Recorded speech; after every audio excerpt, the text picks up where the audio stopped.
Breaking news for you today. The headline that stopped us dead in our tracks this week.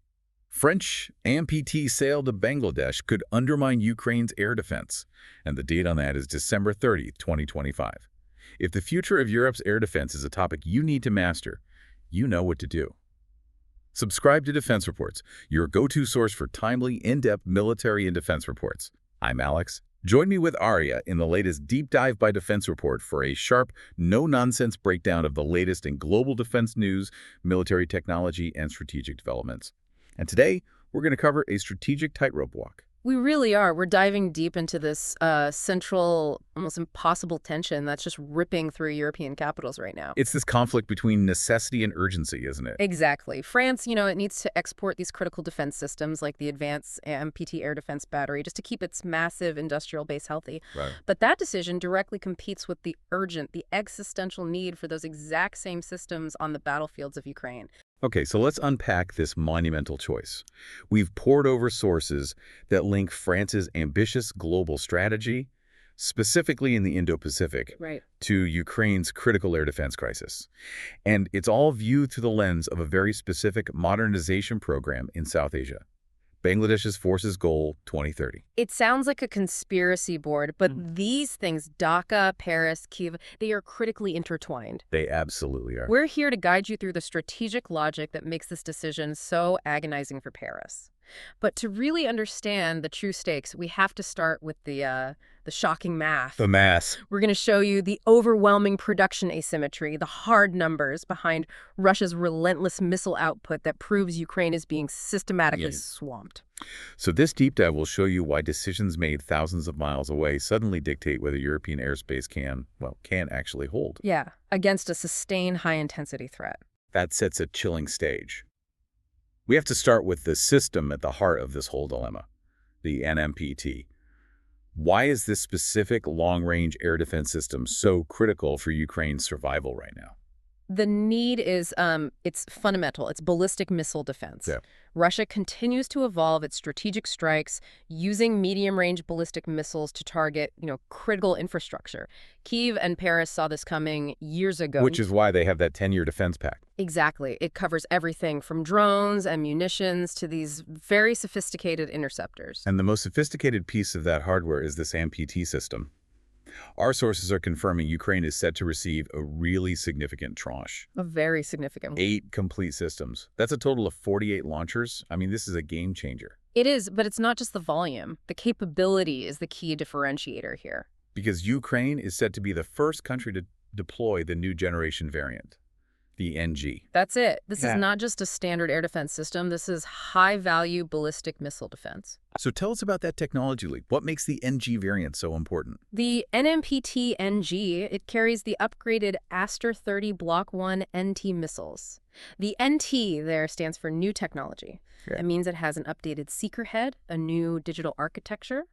It's all optimized specifically to track and destroy medium-range ballistic missiles. Which fly at just extreme velocities and altitudes. Exactly. The existing NMPT is already a pillar for France and Italy, but the NG offers enhanced range, altitude, and critically, a much higher success probability against those threats. It sounds like the perfect counter to the very weapon Russia is using to systematically dismantle Ukraine's energy grid. Precisely. The NG variant is set to enter service around 2026. So if you connect this to the broader European security picture... Every single one of these systems is a European asset.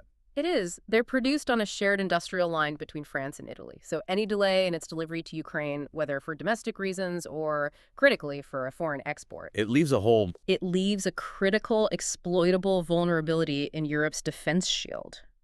It's an immediate question of whether Ukraine can hold its airspace long enough for Europe's own industrial ramp-up to happen. That brings us squarely to France's strategic dilemma. If the threat is so immediate, so existential, why is France even contemplating selling this to a partner like Bangladesh? Well, that is the core conflict. France operates under a doctrine of strategic autonomy. Right, their ability to act alone. And that autonomy is only achievable if they maintain a robust, self-sufficient defense technological and industrial base, a DTB. From Paris's point of view, successful arms exports are non-negotiable. They're the oxygen that keeps the whole thing running. The entire industrial flywheel, yes. So the immediate crisis demands European systems stay in Europe. But the long-term health of the industry that builds them requires them to sell globally.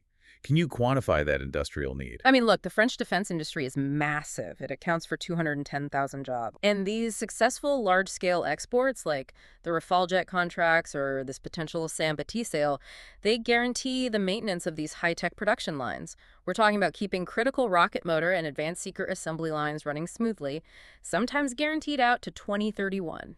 So if that foreign demand dries up, The industrial base shrinks, R&D collapses, and France's ability to act independently is severely undermined. and their strategic autonomy isn't just a European concept, it's a global one. France is, well, it's unique among EU nations. It's a genuine Indo-Pacific resident power. That's right. And after the geopolitical shock of the IO-show partnership, where, they felt sidelined, France has doubled down on its commitment to the region. Their strategy is all about defending a maritime order based on international law. All the way from the Indian Ocean to the Pacific. So to maintain credibility there, they have to supply and deepen defense ties with key partners. And that is exactly where Bangladesh fits in. Recent reports have confirmed France offered these long-range air defense systems to the Bangladesh Air Force. As part of their Force Goal 2030 modernization, Bangladesh is really focused on diversifying its sources of advanced tech. An ambitious plan. It is. They're getting modern fighters like the J-10CE. They're looking at the Eurofighter Typhoon. And to protect those high-value assets, they need sophisticated air coverage. They're looking at Turkish systems, and now this French offer. So France must engage in this global market, chasing these deals to sustain the industrial base that eventually secures Europe. But doing that creates direct competition for the very assets Ukraine needs to survive today. It is a profound strategic trade-off. But to fully grasp the weight of that, we have to pivot to the sheer scale of the problem in Kyiv. We have to look at the numbers. Okay, this is the core of our deep dive. The brutal, hard math of missile asymmetry. Lay out the production volume Russia is achieving right now. The scale is, it's truly stunning. Our sources indicate that in the second quarter of this year, Russia produced approximately 585 strategic missile units. And that's monthly volume. No, that's for the quarter. But the monthly breakdown is intense. We're talking 60 to 70 Iskander-M ballistic missiles, 10 to 15 Kinzhal hypersonic missiles, and around 60 Kh-101 cruise missiles every single month. And this is enabled by a massive industrial push. We're seeing huge infrastructure expansion, especially places like the Vodkinsk machine building plant. That's right. They've added new workshops, thousands of personnel, and critically, they've secured high-end CNC machining systems from China, Taiwan, and Belarus. Russia has successfully mobilized its economy for war. Now, contrast that with the West's production constraints. It's a different world. Lockheed Martin, a primary supplier of the PAC-3 MSC interceptor, managed 500 units in 2024. 500 for the whole year. For the year. Their target for 2025 is 600, with a ceiling of maybe 650 by 2027. Even with partners like Japan helping, this output is just dwarfed by what Russia's putting out. Why is the Western system capped so low when the demand is literally life or death? Because production is tied to a peacetime contracting paradigm. It's slow, it's deliberate, it's optimized for low-volume, high-precision manufacturing. Delays are endemic, tied to component shortfalls. We just haven't shifted to a wartime industrial model. And this is where the financial comparison becomes almost impossible. Let's talk cost. Russia's Iskander-M missile, what does that cost them?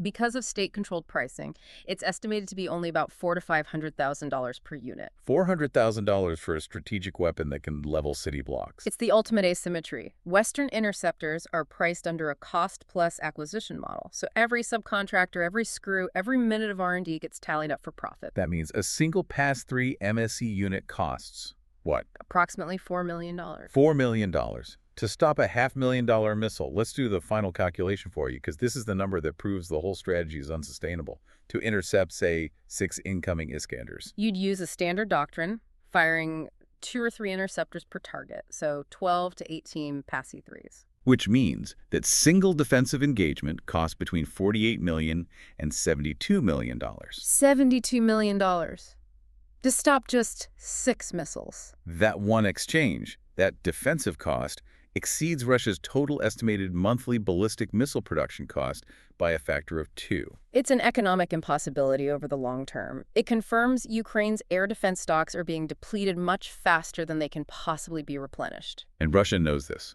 They're compounding the asymmetry. Their platforms now use decoys, irregular flight paths, terminal phase maneuvers, all designed to degrade Patriot and SAMP systems.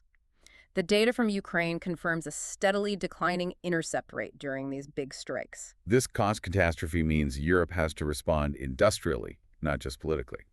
So if the Western acquisition model is broken for this kind of conflict, what's the answer? The answer lies in radical, immediate changes to how the West finances defense, and the most effective innovation we've seen so far is the so-called Danish model. Okay, let's unpack this. How does the Danish model bypass that slow bureaucracy you just described? It's ingenious. It channels allied financial resources directly to Ukrainian defense manufacturers. Ah, so it cuts out the middleman. It immediately bypasses the slow, expensive Western production ramp-ups and injects vital capital into Ukraine's own defense industrial base, letting them scale up production at wartime speed. And the results. They speak for themselves. Denmark's initial €50 million tranche, for example, funded 18 Badana self-propelled howitzers. They were delivered to the front in just 2 months. 2 months? That's incredible. The whole initiative has generated nearly €600 million in delivered weapons. And crucially, this expanded Ukraine's purchasing power. Partners spent about $400 million this way in 2024, but it's accelerating. It's on track to hit $6 billion in 2025. $6 billion. For context, Ukraine's own defense procurement budget was $10 billion, so this adds another 60%. An additional 60%, exactly. And it's not just a Danish thing anymore, it's scaling across the continent. Right, the Netherlands is doing something similar. They are. They allocated $1 billion just for Ukrainian-produced drones, signing contracts directly with Ukrainian companies. Norway, Germany, they've all adopted similar direct financing models. It just cuts out all the administrative friction. So this is arguably the most effective way Europe is tackling the production asymmetry right now. It is. And beyond this immediate wartime model, Russia's aggression has forced the EU to fundamentally rethink its long-term industrial strategy. This is about ensuring long-term European self-sufficiency, boosting the entire European defense technological and industrial base. Precisely. We've seen critical steps like the Strategic Compass in 2022, and the EU has launched specific tools like ASAP, the Act, in support of ammunition production, and IDIRPA, which is for joint procurement. It's basically the EU trying to use its collective purchasing power to force industrial scale, like bulk ordering the entire continent's interceptors at a discount. Okay, so let's pull all these threads together. Europe has to solve this air defense math problem in Ukraine by accelerating industrial capacity and innovative funding. Through things like the Danish model. Right. And at the same time, France has to navigate this essential but strategically conflicting global export market, shown by this potential Bangladesh deal, to sustain the very industrial base that's necessary for Europe's long-term security. You know, what really stands out is the tightrope France is walking. The strategic need to sell advanced systems like AMPT globally is undeniably critical for its long-term health. It's a sovereign capability issue for them. It is. But given the staggering economic and physical asymmetry in the war right now, where every single Aster 30 interceptor counts, the real question is whether the benefit of foreign sales outweighs the immediate, potentially catastrophic risk of denying Ukraine the systems it needs today. To prevent Russia from achieving air dominance over Europe. That decision right there, that defines European security for the next generation. A profound point for all of us to consider. You've been listening to Defense Report by Alex Inaria, where we analyze the latest in military strategy, global defense, and advanced weaponry. Subscribe to Defense Reports, your go-to source for timely, in-depth military and defense reports. We'll catch you next time.